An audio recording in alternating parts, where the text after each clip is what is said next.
Hey now, welcome to another edition of the Inside BS Show. And today we have a real treat for you.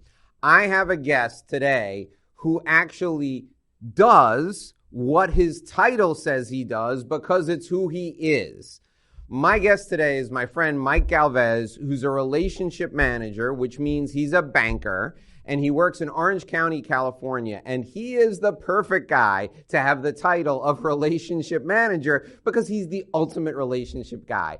This guy, if you ever go to Orange County, California, knows everyone in Orange County, knows everything about Orange County. He could be the mayor of Orange County if he wanted to be. So please join me in welcoming to the Inside BS Show, Mike Galvez. Hey now, Mike, how are you today? Hey, Dave, it's great to see you. I'm thrilled to be here. Thanks for having me on. Like I said, it's great to see you. I'm happy. I always love talking to you, and now all of our friends are going to enjoy the conversation that we're going to have as well. So I've known you for a few years now, and we had dinner about 6 months ago, and you told me that you've been a banker pretty much your entire career. How did you get into the relationship manager job? Maybe take us through what you did to start in banking and how you got to where you are today. Yeah, you got it. So I started as a teller in 1995. I was working as a cook at night, going through school, trying to figure out what I was going to do. And I kind of got tired of burning myself. My sister was at a bank. She said, you can make more money and you don't have to, and you're relatively smart, she said, so you can do it. And I did. So I was working as a teller during the day and a cook at night and going to school on my days off. And just kind of fell into it. I was just following jobs at the bank, ended up worked at a call center, and then I ended up being an assistant to a relationship manager in the private bank for a while. And at the time, I graduated with a degree in psychology, and they said, when you graduate, you'll be able to be a social worker, and you will make $8 an hour. And at the time, I was probably making $12 an hour as an assistant to somebody like me.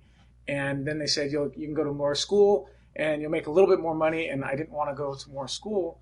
And I saw these relationship managers were making a good living, and I said, I think maybe I can do that, learn some credit, and that's what I did. So I changed my focus. My degree is actually in psychology because I like people. I like talking to people. And I figured, well, I guess that's a strength. And so I just continued my education in psychology. I just switched the focus to leadership and management. You can get a degree now in organizational behavior, but back then it was just psychology. And so that's what I did. I graduated from Cal State Fullerton right here in Orange County. And I was an assistant to somebody like me for 7 years, and then finally got an opportunity to be a relationship manager in 2004, and it was hand in glove, perfect fit. It was 1 year vice president, year two senior relationship manager. By year 6, I was managing relationship managers. So I spent 20 years at Wells. I went back into production in 2015. Spent 4 years at Bank of America, and I've been at what is now BMO for 5 years. So, I mean, relationship banking is pretty much all I've done since like 1997, if you count all the time I was an assistant. It's really all I know. So what does a relationship manager do, and how would we know if we're dealing with a relationship manager at a bank? Well, mainly the type of relationship management that I do is for businesses. So I focus on companies that do more than $10 million in gross revenue.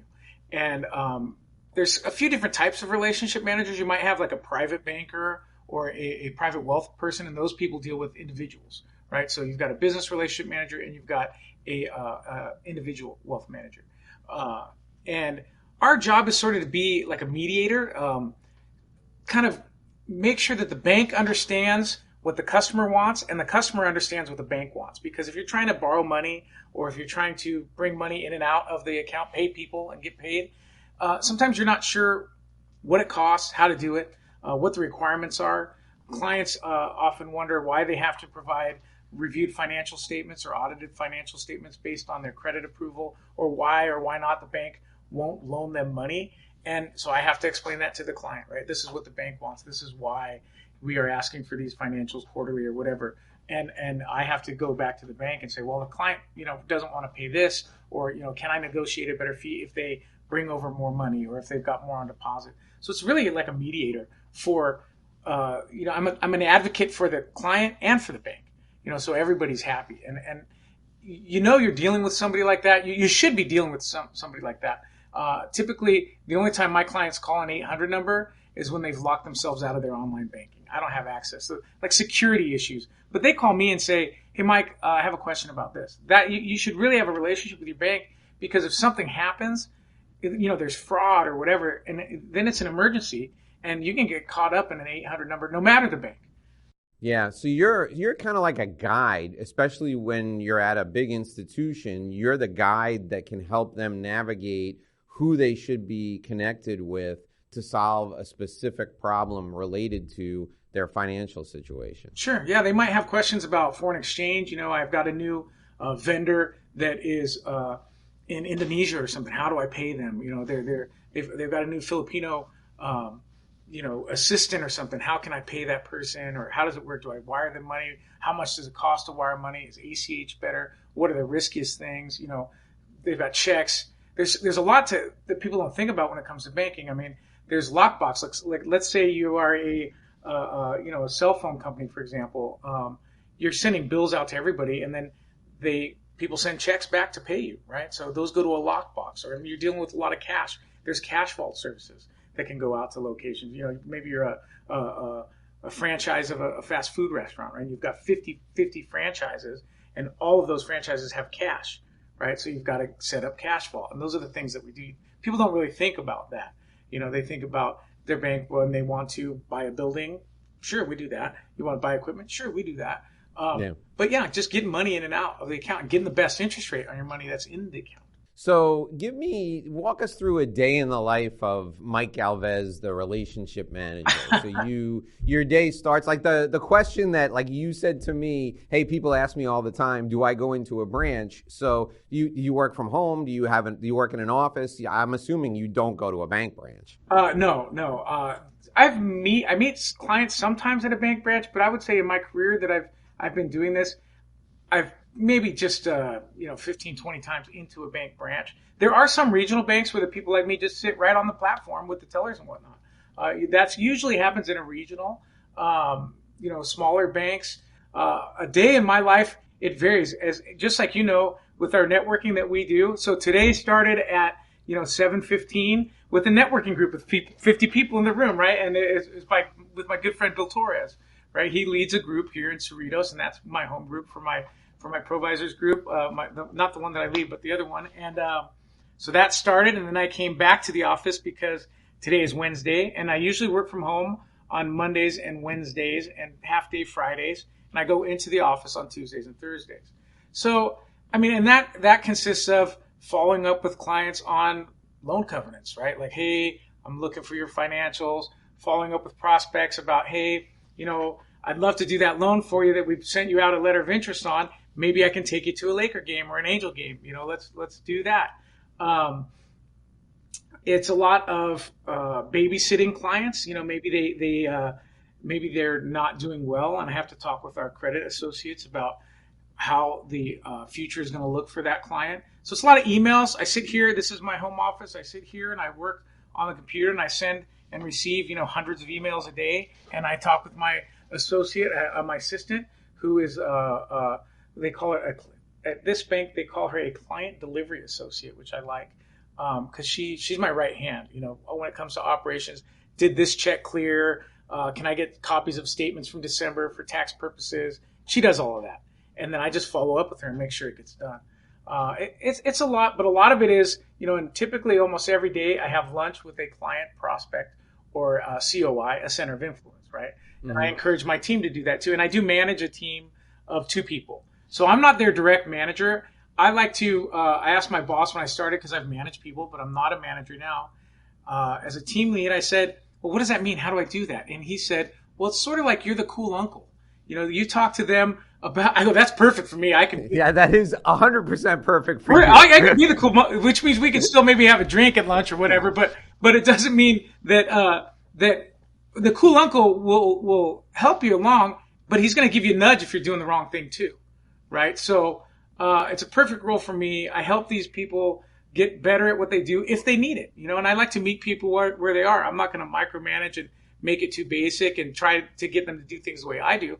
I just encourage them, and I try to never say, well, what I like to do is this, because I'm not the be all end all. I like to say, well, I've seen successful bankers do X, right?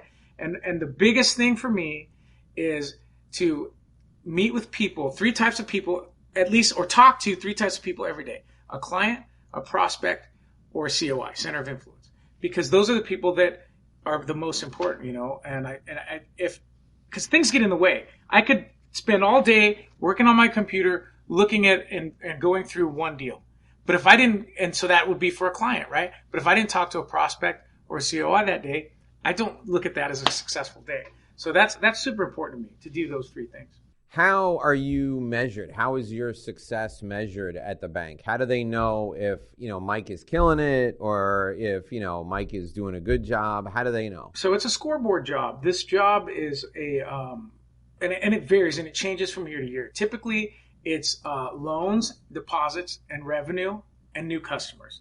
That's kind of the basic of it. Every bank does it differently, but that's what it rolls down to, because you get fees on loans, you get fees for treasury management and the services that the people use in their accounts. So that's part of it, right? That's all revenue, right? So in interest, so if I have a client that has a real estate loan on the books or equipment, that interests are spread on the cost of funds. That's revenue.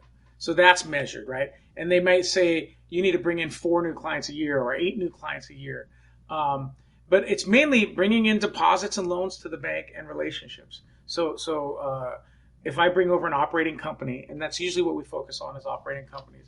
So that would be, ideally you want that entire relationship, right? Hence relationship manager. You want their line of credit, their deposits, their real estate, and then maybe refer them over to a wealth partner for their individual wealth. So that would be a relationship. So it's all based on those numbers that you put up. It's all measured.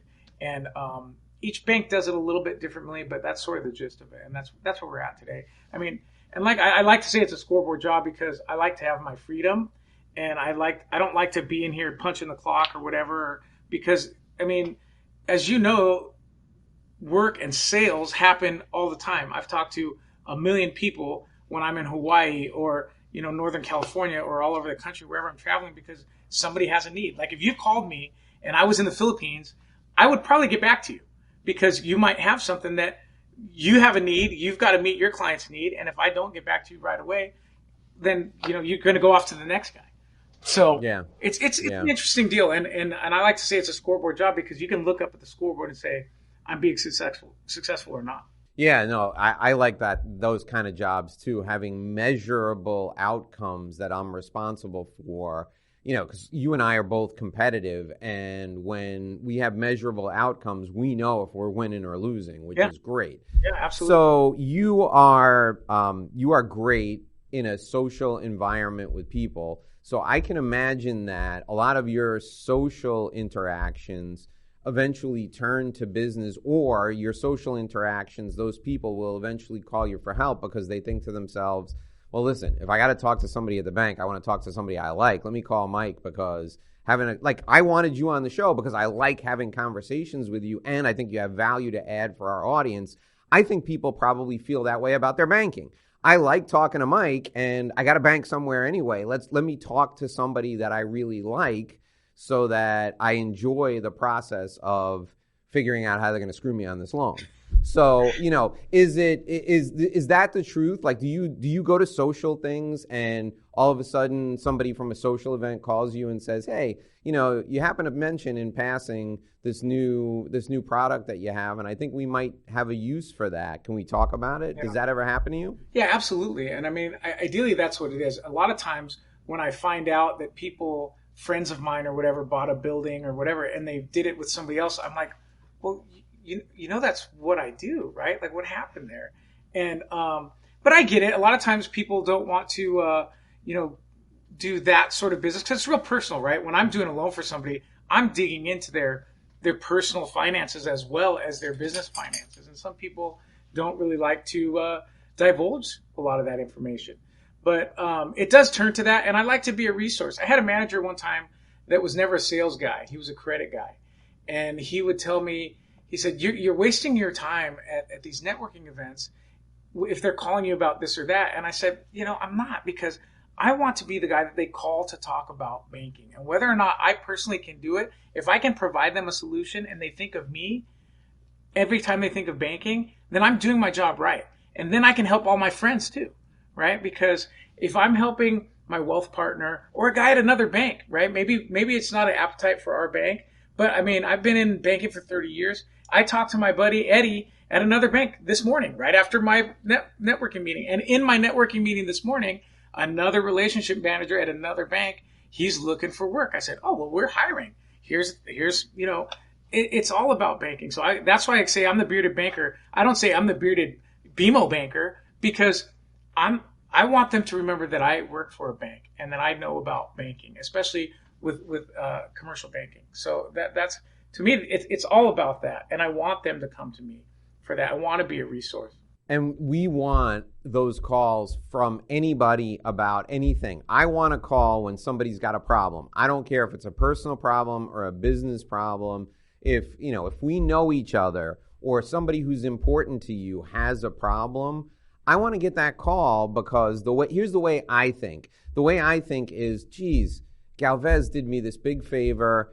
The next time I need something in banking, I'm going to call him regardless of whether it's in his wheelhouse or not, because I want to help him out, because he went to the mat for me. He went out of his way to try and help me. I can't tell you how many conversations my partner and I, Nicola and I, have where we're a year and a half into a startup business. Yeah. And we're making decisions on all sorts of things, from who's going to do our trademark work to who's going to do our corporate transactional work to, like, we picked a local banker here, and the decisions we're making are based on who's gone out of their way for us, who do we want to work with long term, who do we want our business to go to because they're a good person and they'll take care of our clients.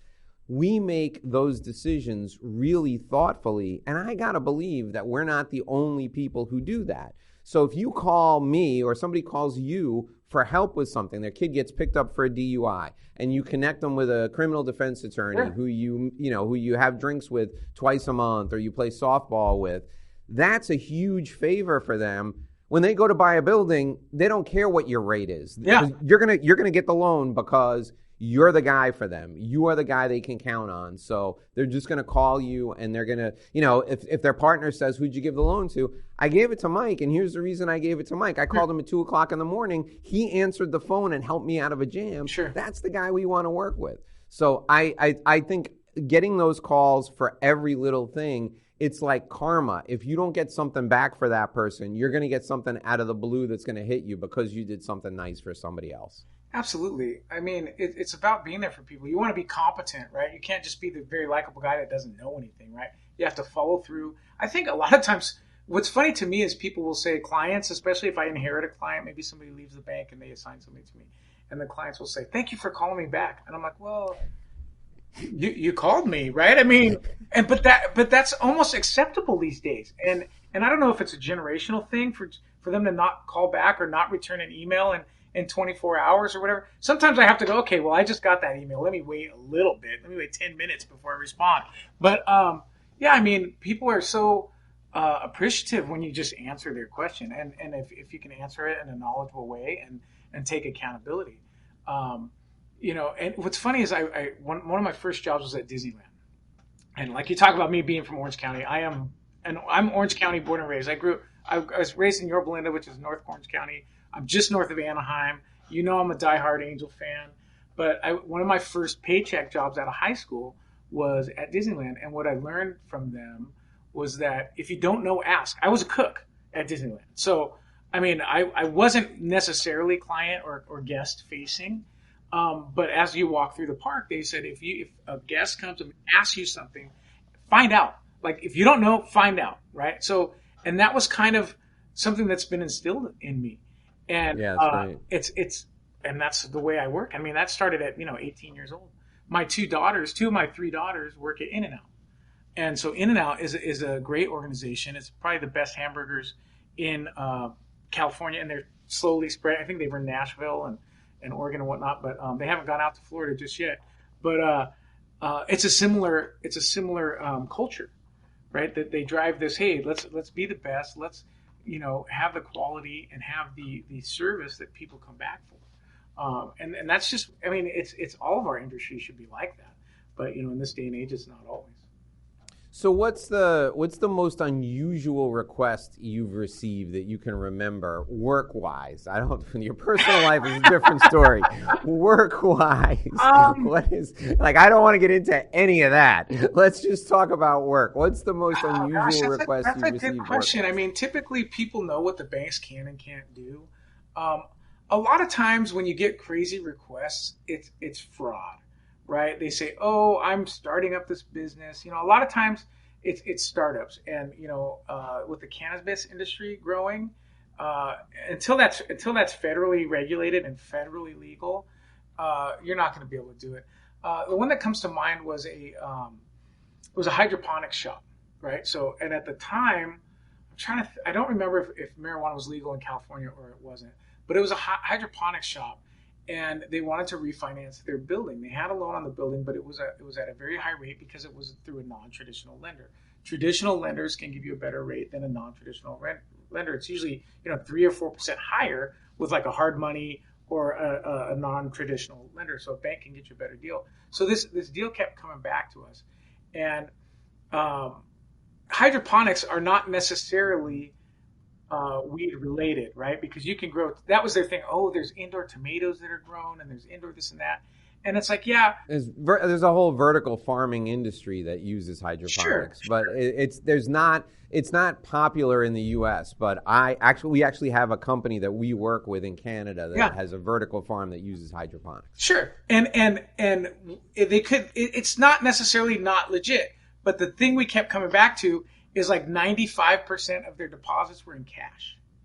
So all of their business was in cash. So it's like, and it kept coming back to us, right? It would go to one guy, and at the time I was a manager, and it would go to one of my bankers, and then we go, you know what? It's just cash business. We're not going to be able to do it because you with the cash, you got to verify where it's coming because of anti-money laundering laws. And, then he'd go to another banker, and it would come back, and I was like, yeah, we just can't do it. So it's not that out of the ordinary. I also had a strip club that we did, and the bank doesn't want to. The big banks don't want to do that kind of stuff too, because you get into anti-money laundering as well as like sex trafficking and craziness. And I was a manager at the time as well, and the way it got through the door is the business development officer, was having drinks with the regional manager, and he okayed it. And so the next day, it's on my desk. And I go, we're not doing this. We ended up shutting it down because we couldn't verify all the cash that was coming in. We couldn't verify ownership of this strip club. And I was like, we don't want to be involved in that kind of stuff because it's reputational risk for the bank. If anything happens, they're busted for sex trafficking or whatever. It's reputational risk for the bank. So, Mike, give us a kind of the insider secrets to the best ways for a business owner to work with a banker, right? Because we don't, as business owners, we don't really take a lot of time and think deeply about what's the best way for me to connect with a banker.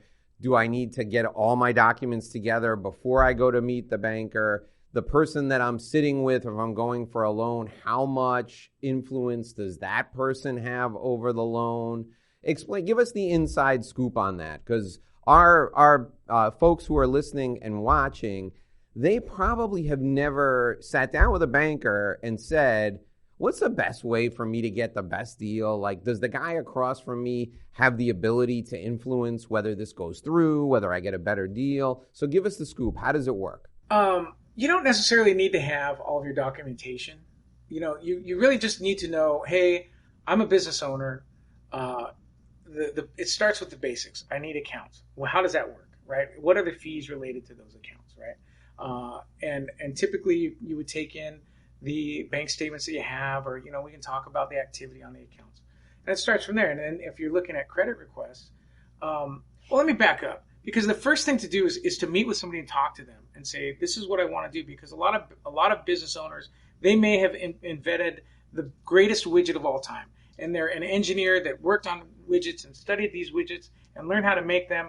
at MIT, but they don't necessarily know the accounting of it all, right? And if they're not really focused on it, and they look at, oh, well, I've got money in the bank, so I must be doing fine, but they may be losing money, right, or not being as efficient.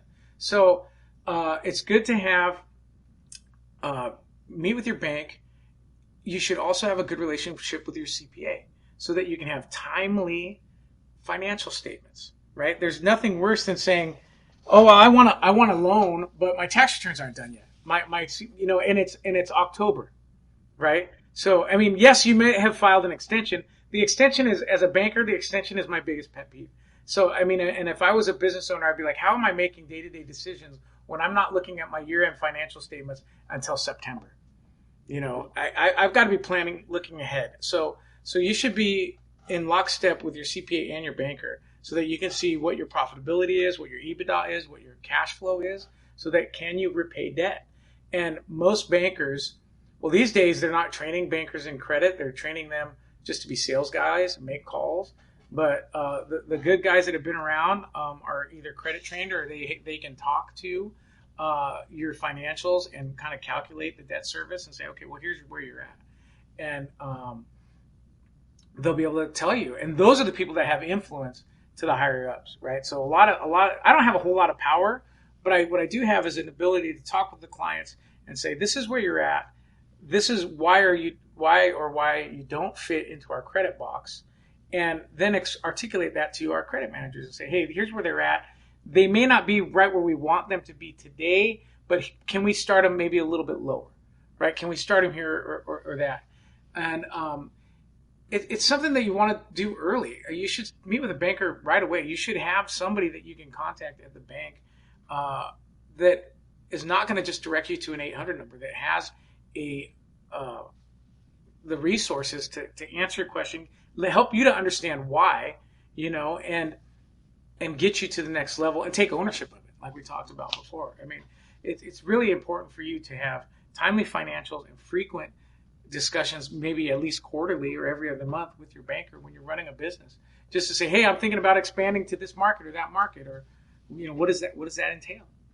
So if you're a business and you're below the level where you work, is it better to start a relationship first, put deposits in the bank, have your operating account at the bank, and then 6 months or a year later go in, ask to meet with a banker, and establish your line of credit? Is it better to have those relationships first, or does it not matter anymore? It's not necessarily that important. I mean, you can have a relationship first. You don't have to have the deposits with the bank and then establish a relationship. Even so I work with companies that do at least 10 million, but there are resources for startup companies and companies that are less than that. Mom and pop companies that do $100,000 a year. There are small business bankers inside the branch, but if they know somebody like me, then I can say, hey, talk to my friend over at ABC branch, and then if there's any issues, call me as well, and then I can get involved. It's good to know somebody at the bank. And you don't necessarily have to start the relationship and then go, but I mean, and typically you're not going to get a line of credit right away on a startup unless you have equity in your home. It's kind of a lot on you personally with a startup business. Yeah. But once you've been in business for about 3 years, then you can start looking for a line of credit. You can get, if you have good credit and you're you can get like $100,000 for your business, like on a credit card, pretty easily. If your credit score is over like 750, 740, you can usually get credit for your startup business that's like a credit card, and that helps. It's a good thing. It's not necessarily like building credit like we would for our personal, because once you start getting the larger dollar amounts, $1 million, $2 million, $5 million in lines of credit, they're looking for accounts receivable. Those are secured by UCC filings, and they're looking at your financials and cash flow and your reviewed financial statements. It's not a credit score. They're not necessarily going to look at your credit history with your bank. All right, let's shift gears and let's talk a little networking strategy now. Okay. So you made the mention that you try to do at least one contact with a prospect, with a client, and with a center of influence, right? Is that what you said? Day. So do you plan that in advance, or do you get into your office and you say, well, I know the client that I got to call is this guy because I got a voicemail from him. I got to call him back. So that'll be my client. Center of influence, well, it's tax season, so I'm not going to call the accountants. I'm going to call, like, who do you set it up in advance? Do you decide in the office? What's your focus? What's your game plan? So typically, I do a lot of networking through Provisors. So I'm a group leader in Provisors. So I typically hit between 8 to 10 Provisors group meetings per month. And with that comes a lunch meeting or a happy hour or a baseball game or something out of that group meeting. So that kind of dictates my schedule right there, right? So you figure, I think I was sending out lunch dates to a COI earlier today, and there was only 3 dates left in March that I'm available for lunch. And it's March 5th, right? So I mean, I'm already scheduled in April. So that kind of works itself out, and it's more of a casual reflection on my day. If I get to 3:00 and I haven't talked to one of those three, then I go, okay, who can I call? Have I followed up on this prospect or haven't I? But my networking is planned out in advance. I have my schedule out to April, and I had a reminder that came up on my calendar today to schedule my May networking, and so that'll happen today or in the next couple days, right? Because I make that a priority, and then I go out and I see things. I actually set up a lunch meeting I invited about 30 people to go have lunch with me on opening day of baseball, because it's on March 27th. So it's going to be Yankees Brewers that day, and so I invited a bunch of people. Hey, these are my friends, and it's a couple of guys from my baseball team. Let's get together. So, and with the clients, that just happens. I mean, I'm working on something constantly for clients, right? Or, we have a lot of covenants. I manage about 30 to 40 clients, and they've always got something going on. So I'll get who knows how many emails from a client every day that says, this is what I need. I'm adding a signer. What happened to here? This wire, we need to, it wasn't for the right amount, or we need to recall a wire. There's always some sort of a service thing that goes on, and I'll talk to my clients about that. Today the client interaction was, he had hit me up last week asking about if he needed to advance from his line of credit.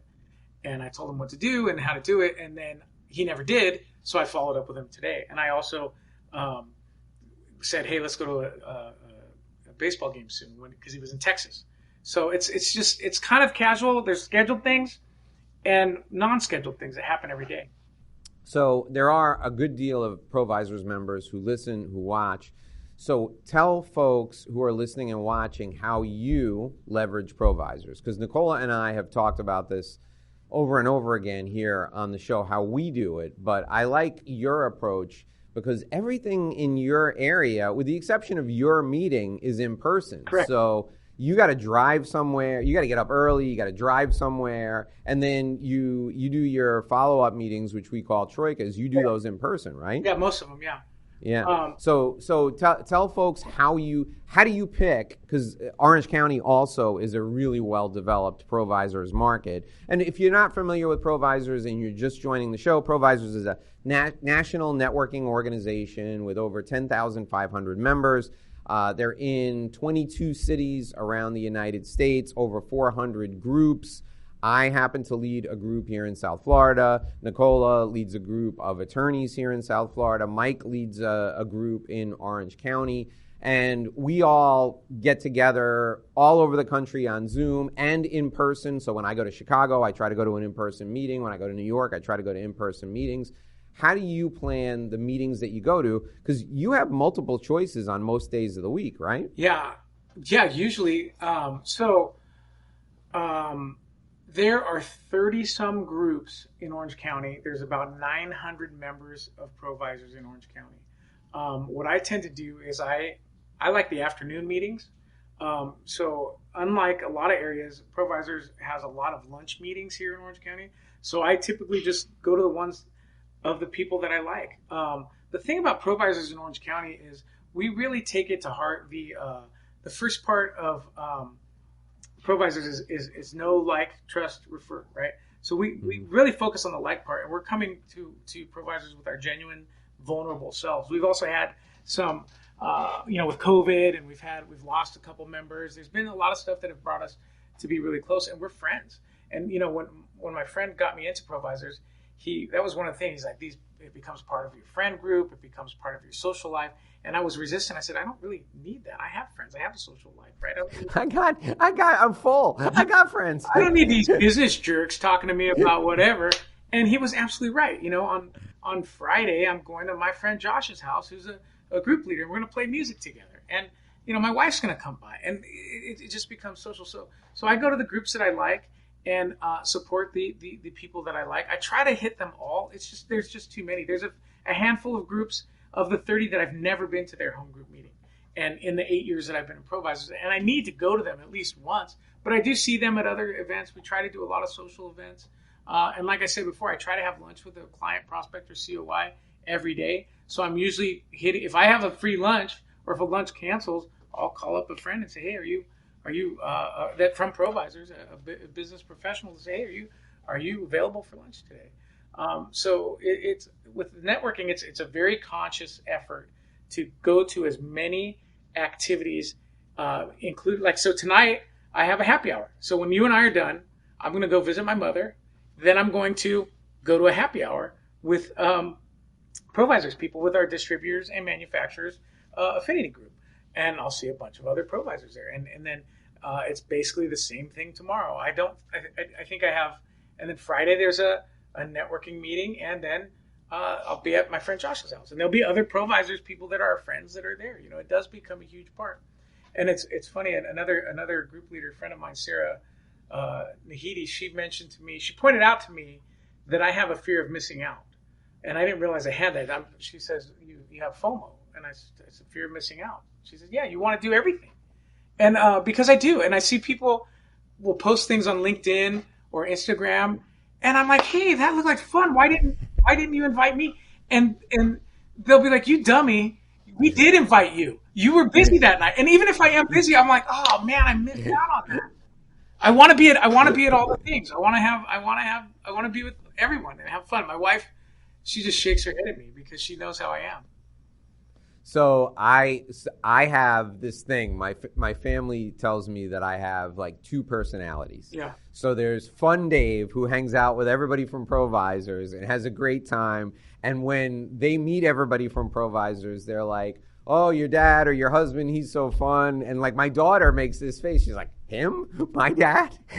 And then there's Home Dave, who, is constantly on them. Pick up your socks. Don't leave your cleats in the living room. Yep. Get the dog off the couch. Yeah. That's not Fun Dave, yeah. Right? And all of my friends, almost all of them now, with the exception of people that, like my wife and I knew before we moved to Florida, all of my friends are in Provisors. Yeah. But the difference is, like when I go to Chicago and I send an email, like I have an email list of everybody in Chicago. I'll just send an email and I'll say, I'm going to be in Chicago for these dates, drinks, lunch, anybody want to get together, first round's on me. People will say, I'm available at 8. I'll meet you at this place. I'm available at noon. I'll meet you at this place. And then somebody will say, I can do that too. And the next thing I know, I'm hanging out with 15 people.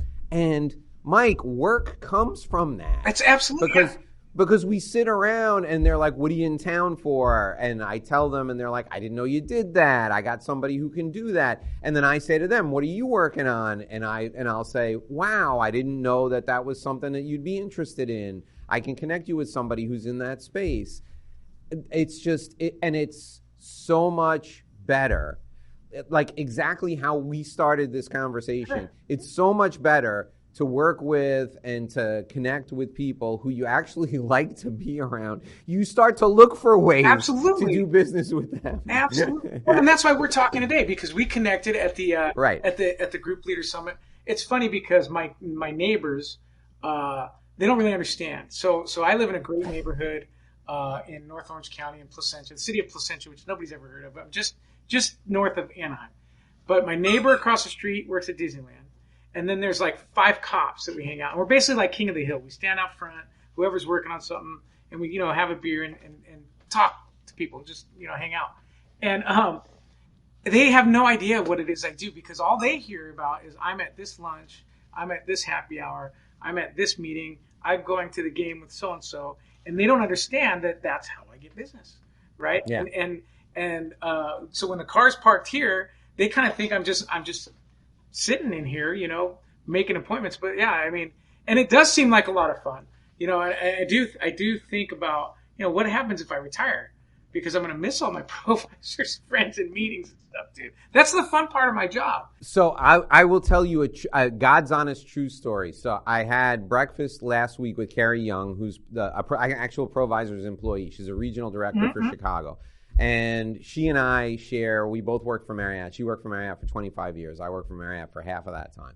And so we had that in common. And, I'm a member in Chicago. I go to Chicago all the time. So I try to see her every time I go in, because I also send candidates. I have clients there, so I send her candidates.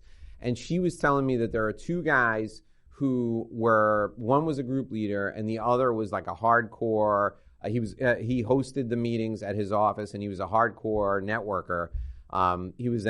He's still an ethics attorney, but he's retiring. And both of these guys are retiring. They asked her if they could create an emeritus group, which doesn't meet in the mornings and just has social events. They were like, we don't know what to do. Yeah. We want to still. They're like, we want to still be. So ProVisors has a website called the Hub where you go and look up the meetings. And they said, we want to be able to have access to the Hub, and we want to be able to drop into meetings from time to time. I don't know. I don't know what I would do. And, you create these friendships, and these are my good friends. Bill Torres, who got me into ProVisor, has become one of my closest friends. And it was his meeting this morning. We talk all the time. We met playing baseball, and then that's how he got me into ProVisors. It took him a while to talk me into it, but these are my closest friends. And it's really wild the way it works out. And yeah, my neighbors have no idea. I don't think my wife gets sometimes jealous of the time that I spend. And what's funny is I'm a very, very social person, and we were at there was two holiday parties for ProVisors. There was one guy, Matt Stein, another great group leader, had his holiday party, and then we had to go to another holiday party for one of the members, Kim Estrada, and I wanted to do both. And in order to get to the other one on time, we had to leave without an Irish goodbye, right? So yeah. You don't say goodbye. By the way, that is my 100% technique, because I would be saying my wife. I'm not stereotyping. It's just a thing. My wife is Latin, and she insists that we say goodbye to everyone in the building every time we leave. Yeah. By the way, if you're going to get ice, you say goodbye to everyone. You go get ice, and you come back. So my thing is, I have to say goodbye to everybody, and I'm terrible at this. My wife can just, she can just leave, and so we left, and I said goodbye to me, like the host, and that was it. And on the way, in the Uber, on the way to the other thing, I'm texting everybody. So sorry I didn't get a chance to say goodbye. So I mean, it's literally the one time I've ever done that. Leave without saying goodbye. And I was having anxiety over it. I'm texting. I must have sent 20 texts. So sorry I didn't say goodbye. I'll see. I have this other event.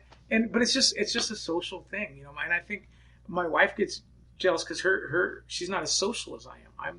I take a lot of the social weight off of her because it's me shaking hands and kissing babies the whole time. Well, it also really fuels you. You get energy from it. You really like it. So, who are the centers of influence that are good for your business? I mean, I know you connect with everybody, sure. But if you were to pick, I'm sure accountants are great for you. Who else are really good for you? CPAs are usually the best because they really get into the weeds of their clients. The next best are, and right hand in hand with those, are like fractional CFOs.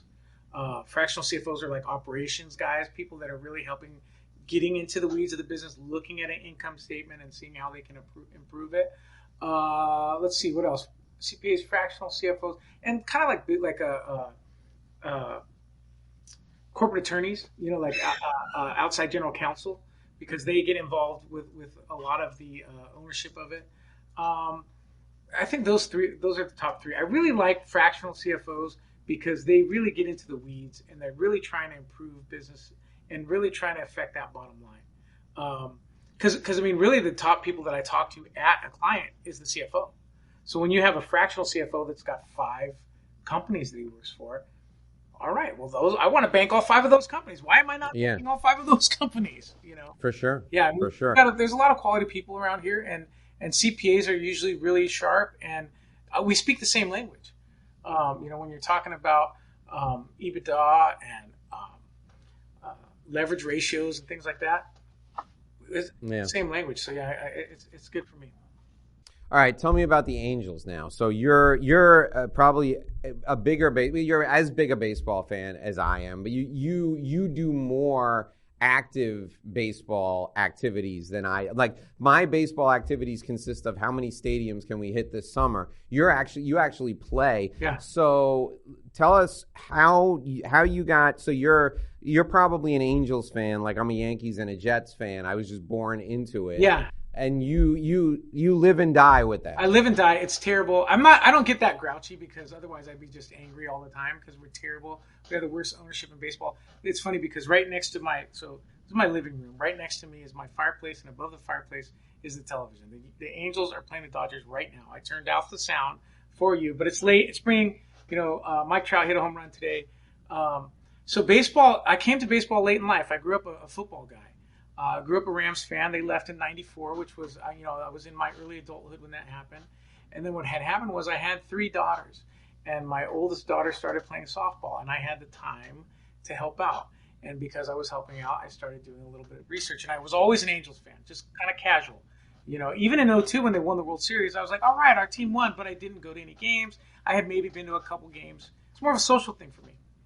But once I started coaching my daughters and really studying the game to be a better coach so that they could be better, I just fell in love with baseball. And about 8 years into that, I started playing baseball.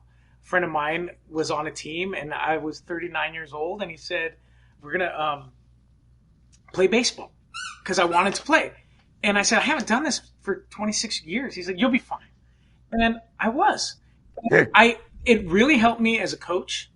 It helped me because you get on the girls when they make an error. Oh, come on, why didn't you? And instead of saying, why did you got to be better, it was more like, okay, what were you thinking when that happened? Because I had made errors. I've taken it off the nose when I should have on an easy grounder. I've done silly stuff, thrown the ball away. And but I just love it. So I play baseball. I wish I could play every weekend. I'm hoping to play Saturday and Sunday this weekend. Oh, wow. But it might just be Sunday because it's rainy here. But yeah, I love it. And that's how I met Bill Torres. He's a CPA. We were just in the dugout. I knew him for like 4 years before we talked about business. And the thing about baseball is I encourage people to have hobbies, right? If you like to play golf, great. You like to play pickleball, great. You like to play hockey, whatever it is. Adult sports, they're good for the soul because it's an escape. You're not talking to your boss. You're not talking to your wife. I get the same feeling that I got riding my bike with my bat and glove over my shoulder when I'm in my car driving to the game. And when I'm playing baseball, all I'm thinking about is getting a hit, making that play, playing a game. And it's meaningless. Yeah. It doesn't mean anything. So I absolutely love it. And I usually hit so I get to play probably around 20 to 30 games a year. That's a lot. Yeah, I mean, and I play outfield, first base, second base, and catcher. I caught 8 innings on Saturday of last week. Oh my God, your knees must be killing you. It's more my thighs. My knees, thankfully, are good because I didn't do anything until I was 39. But my knees are all right. It's the thighs that get me. I'm like can barely walk. But and I'll probably catch on Sunday when I play this week, or at least I hope to. And then I usually attend somewhere between 15 and 20. Angels games and Dodger games and Padre games because that's the great thing about Southern California. Yeah, you can. Yeah, and you're in the middle. You can get down to San Diego. Yeah, I can get down to San Diego. I went to 3 games with Dave Oates, and then, Dave, another great Provisors group leader. And then I'll go to Dodger Stadium. In fact, I went to Game 1 of the World. I hosted a client at Game 1 of the. I remember.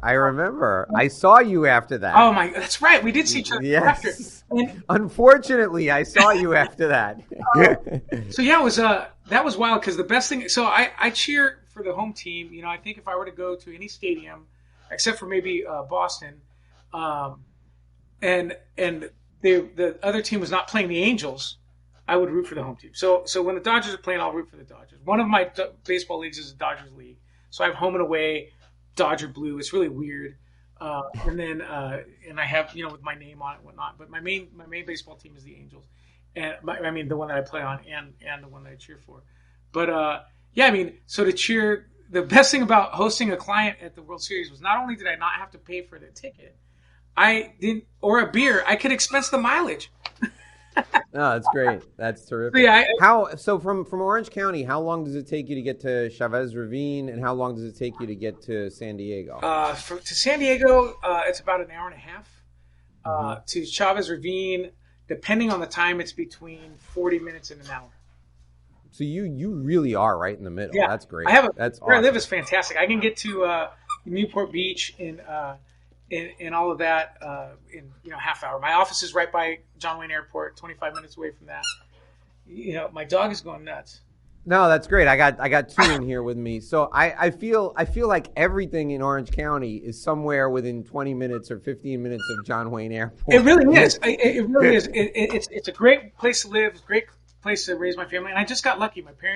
My dad was born in Arizona. My mom was born in L.A., and they met in L.A. and then moved out here when it was growing. Yorba Linda is the birthplace of Richard Nixon. So we got the Nixon Library that was built like in my adulthood. I remember when Letterman mentioned the Nixon Library when I was a kid. I was like, hey, because I would say I'm from Yorba Linda, and people said, what is that? Yorba Linda? Yeah, it's just a city. So yeah, but no, it's I'm ingrained here. Like I said, I love Orange County. I do feel like the mayor of Orange County. I love to tell people about the great restaurants and bars and fun things to do and great beach spots and little known this or that. We're kind of foodies, my wife and I, so we like to go to little non-chain restaurants and good food. Oh, that's great. That's awesome.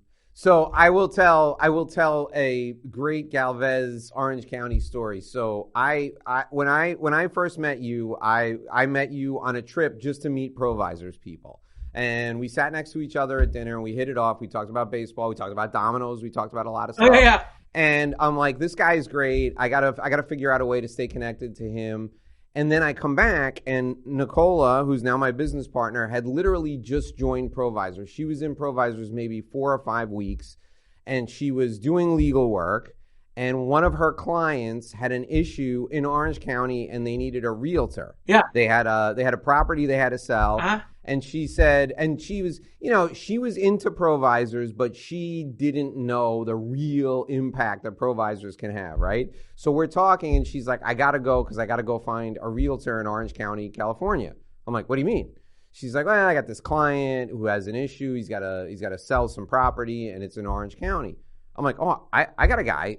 She's like, you got a guy? She's like, how do you have I'm like, I got a guy in Orange County. I swear to God, I have the best guy in Orange County. He's got to know 20 realtors. He's a banker. Let me connect you. And I connected you guys, and you hooked her up with a realtor. Her client was thrilled.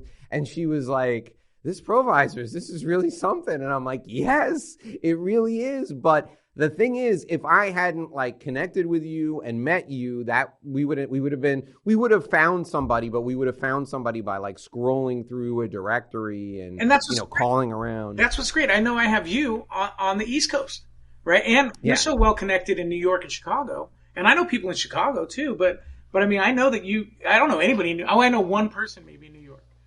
Yeah, and that's and for me, that's one of the things that really fires me up is when I connect somebody with somebody else and they solve a problem and they're like, you're a great guy. I would love to connect with you the next time you come out here because you're the person I know who can solve problems for me by connecting me with people all over the place. And that's why when I first joined Provisors, sure, I wanted to get work from it, but I wanted resources because people who call me, if they're not clients, if I help them out of a big jam just by connecting them with someone, with a banker, with an attorney, with somebody who can fix a problem for them, all of a sudden they're starting to ask me, well, how can we work together? Because if you did this for me and I'm not paying you, I can only imagine what you would do if I pay you.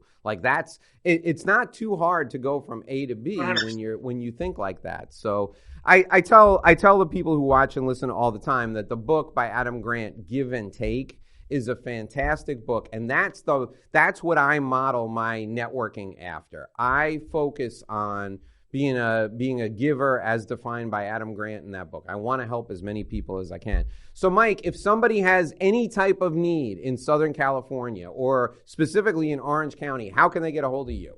You can go to my LinkedIn website, my LinkedIn page. My contact information is there. Or you can, that's probably the best way because it goes right to me. You can send me a message there. My email's on there. I think my phone number's on there. So yeah, I'm happy to help. I mean, I really only have one phone and it goes right here. So I'm not trying to hide, I don't think my home address is on there, but I'm sure if they really wanted to, they could come and get me. Well, you'd be out front drinking beers with the cops on your block. I feel pretty safe though, right? It's a safe neighborhood. And I actually have 3 cops on my block as well. It's funny. They're the best neighbors because they're around all the time.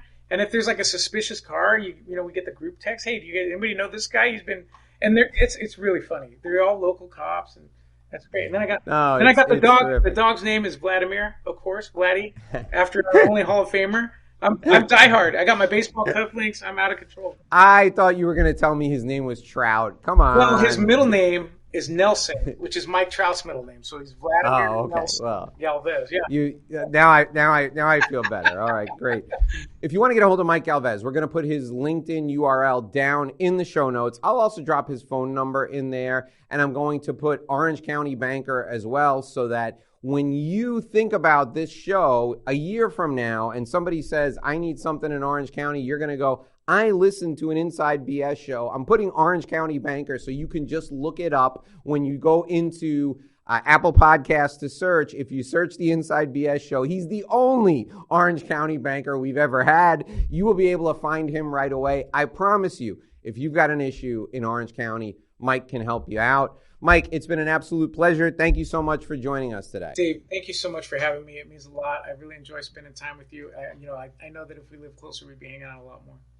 I'd be over your house. I'd be going to Josh's to hang out and listen to you guys play music. I love it. All righty, folks. That'll do it for another episode of the Inside BS Show. We'll be back here again tomorrow at 6 a.m. for another show. My name is Dave Lorenzo. I'm the godfather of growth. Join us here every day. Join us on Wednesdays for another interview. Until then, I hope you make a great living and live a great life. Thanks for listening to this edition of the Inside BS Show. My name is Dave Lorenzo. If you'd like to apply to be a part of our community, please join us by completing your application directly with me on the phone. You can call me at 786-436-1986, 786-436-1986. I can't wait to speak with you. Join us by calling me today.